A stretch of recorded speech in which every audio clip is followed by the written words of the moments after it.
नमस्कार दोस्तों, मैं फिर आ चुका हूं क्लास 12 की फर्स्ट चैप्टर की वीडियो को लेकर, जिसके अंदर हम अभी तक कंटिन्यू कर रहे हैं हड़प्पन सिविलाइजेशन को, यानी फर्स्ट चैप्टर को।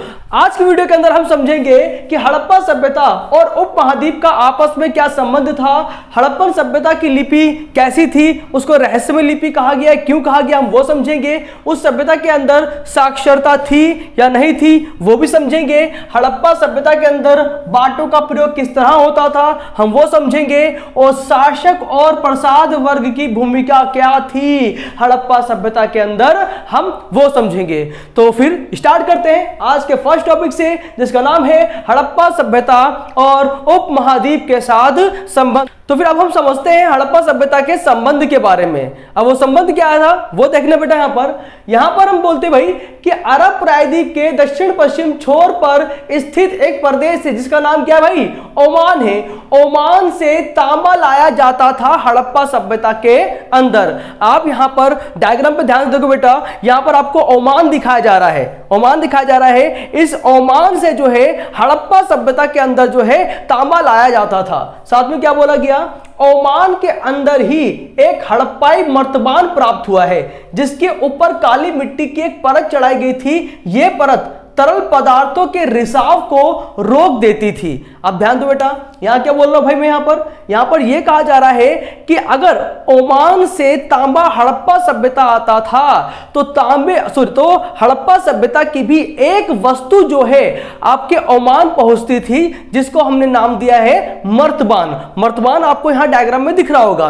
कहा गया कि मर्तबान को जो है, यानी हड़प्पाई जो मर्तबान थे उसको काली मिट्टी की एक मोटी परत से क्या बेटा कवर कर दिया जाता था, ताकि अगर उस मर्तबान के अंदर हमने कोई भी लिक्विड यानी तरल पदार्थ डाला तो वो उस तरल पदार्थ के रिसाव को आसानी से रोक दिया करती थी। और साथ ही साथ जो है हम यहां पढ़ेंगे मेसोपोटामिया के लेखों में जो है, यानी जो मेसोपोटामिया के जो ग्रंथ है, जो लेख है, उसके अंदर ओमान को मगान बताया गया है। गौर करना, आपको यहां पर जो डायग्राम दिखाया जा रहा है वहां पर मगान लिखा हुआ है। ये मगान कोई और नहीं बल्कि आपका ओमान ही है, क्योंकि मेसोपोटामिया के ग्रंथों के अंदर ओमान को जो है मगान का नाम दिया गया है। तो यहां पर आपको समझना है कि मगान और ओमान कुछ अलग अलग नहीं बल्कि एक ही है। साथ साथ में क्या बोला गया कि इसी मगान से जो है तांबे के आगमन का प्रमाण मिलता है मेसोपोटामिया के लेखों से, कि यहीं से ही तांबे का जो है हर जगह व्यापार होता था। साथ में मेसोपोटामिया के लेखों से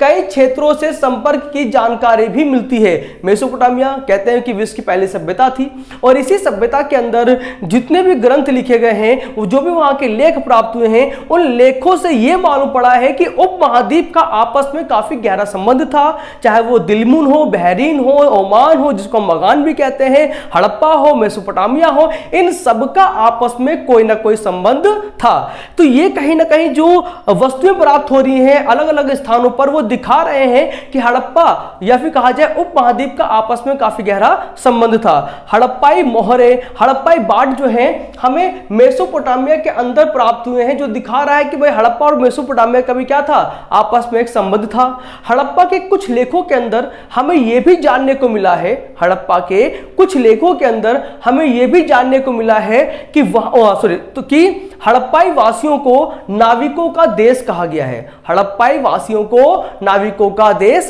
कहा गया है, क्योंकि हड़प्पाई वासी जो है उपमहाद्वीप के साथ नावों की यात्राओं से, समुद्री यात्राओं से जो है काफी गहरे संबंध बनाने में सफल हुए थे।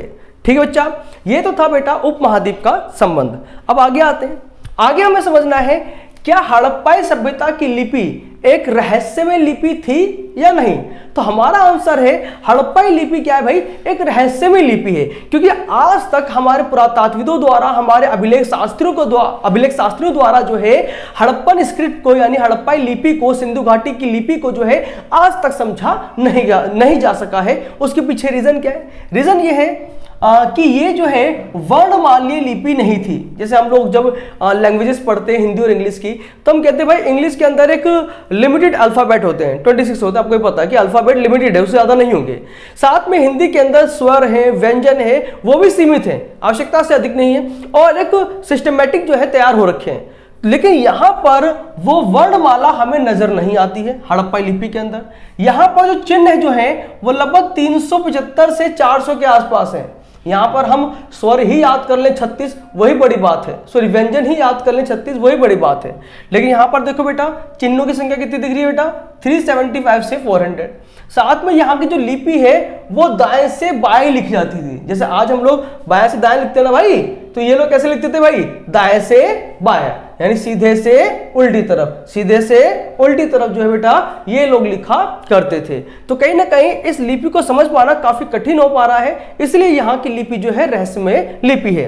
अब हमें समझना है क्या हड़प्पा सभ्यता में साक्षरता थी? क्या हड़प्पा सभ्यता में साक्षरता थी? तो वहां पर एक क्वेश्चन मार्क भी है, हाँ या ना में जवाब देना है।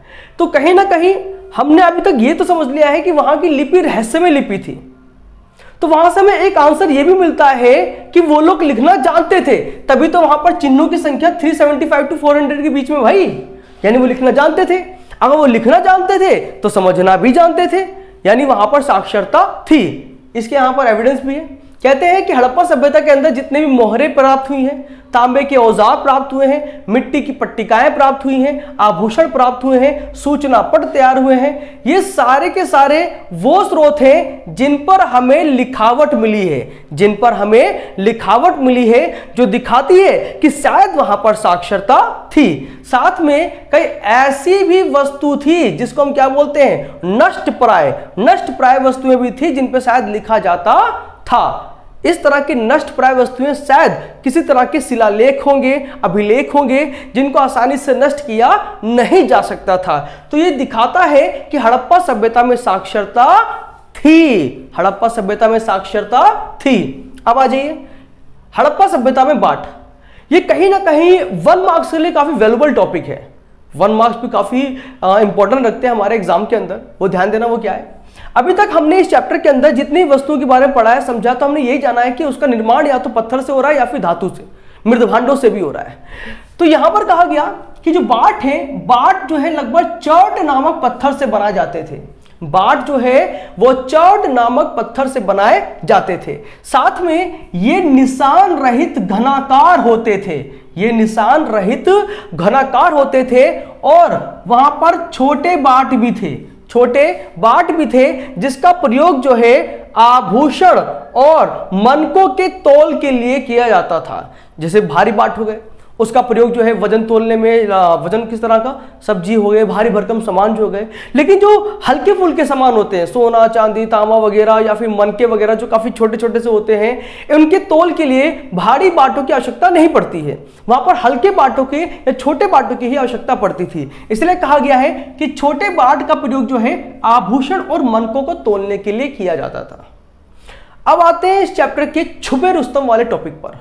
छुपा रुस्तम की बात कर रहा हूं भाई, छुपा रुस्तम इसलिए बात कर रहा हूं कि यहां पर हमें शासक और प्रसाद के बारे में पढ़ना है, और ये एक ऐसा कॉन्सेप्ट है जिसको लेकर तो इतिहासकारों में भी समान विचारधाराएं लगभग नाक के बराबर नजर आती हैं। उनके अंदर अधिक मात्रा में क्या बेटा, हमें मतभेद देखने को मिलता है, उनके विचारों में सहमति तो हमें देखने को मिलती ही नहीं है। अधिकतर इतिहासकार जो हैं इस पूरे सभ्यता को ही काफी डिबेटेबल मानते हैं, काफी वाद विवाद वाला कॉन्सेप्ट मानते हैं। उन्हीं वाद विवाद वाले कॉन्सेप्ट में से सिंधु घाटी सभ्यता का एक और कॉन्सेप्ट है शासक और प्रसाद। शासक और प्रसाद, ध्यान देना बेटा, ये क्या है? कहा गया कि पुरातात्विदों को मोहनजोदड़ो से विशाल भवन मिले हैं जिनको प्रसाद की संख्या दी गई है। खुदाई के दौरान जैसे कई सारे बड़े बड़े घर मिले हैं, उनको भवन भी प्राप्त हुए हैं जिनको प्रसाद की संज्ञा दी गई है। और कहा गया है एक पत्थर की मूर्ति भी प्राप्त हुई है जिसको पुरोहित राजा की मूर्ति या फिर कहा जाए पुरोहित राजा की संज्ञा दी गई है। आपको यहाँ पे डायग्राम दिखा देता हूं बेटा।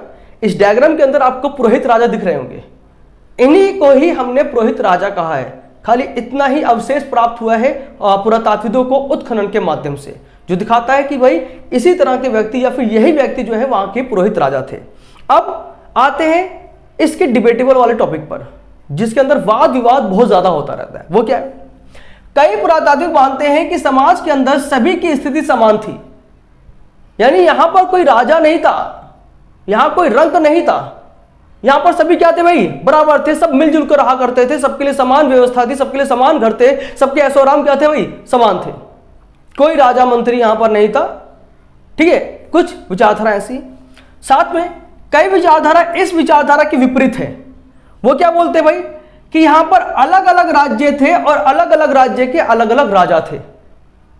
यानी दूसरी विचारधारा के समर्थन करने वाले जो पुरातत्वविद हैं, जो इतिहासकार हैं, उनका मानना है कि हड़प्पा सभ्यता के अंदर यानी सिंधु घाटी सभ्यता के अंदर कई सारे राज्य थे और हर राज्य का एक राजा होता था। जैसे मोहनजोदाड़ो का एक अलग राजा हो गया, आपके हड़प्पा का एक अलग राजा हो गया, चन्हुदड़ो का एक अलग राजा हो गया, लोथल का एक अलग राजा हो गया, धोलावीरा का एक अलग राजा हो गया। जितने राज्य, लगभग हर किसी राज्य का हर एक राजा। अब आते हैं तीसरी विचारधारा की तरफ। तीसरी विचारधारा में कहा गया कि एक अन्य विचारधारा नजर आती है जिसमें कहा गया कि एक ही राज्य था, यानी सिंधु घाटी सभ्यता के अंदर सिर्फ एक ही राज्य था, इस और इनका एक ही राजा था। जब राज्य एक तो राजा भी क्या एक। ऐसा क्यों बोल रहे बेटा, ये तीसरी विचारधारा के जो पुरातात्विक हैं, जो समर्थक हैं, जिनका यह मानना है कि सब कुछ क्या था, एक ही राज्य था और उनका एक ही राजा था। उसके पीछे वो किस तरह के प्रमाण प्रस्तुत कर रहे हैं। उनका मानना है कि भाई वहां पर एक राजा इसलिए था, एक ही राजा था, ऐसा हम इसलिए कह रहे हैं क्योंकि पूरे की पूरी सिंधु घाटी सभ्यता के अंदर शहरों का जो नगर नियोजन पद्धति है वो लगभग एक समान है। अगर अलग अलग राजा होते तो शायद नगर निर्माण की पद्धति, नगर नियोजन की पद्धति एक समान ना होती, लेकिन यहां पर नगर नियोजन की पद्धति एक समान है, इसीलिए यह कहा गया है कि वहां पर एक ही राज्य था और वहां का एक ही राजा था। तो बच्चों, उम्मीद करता हूं आपको आज की क्लास समझ में आई होगी, आज की कॉन्सेप्ट समझ में आए होंगे। अगर आपको समझ में आता है तो लाइक करें, कोई डाउट है तो कमेंट करें और शेयर करना ना भूलें अपने फ्रेंड्स में। Good luck and all the best.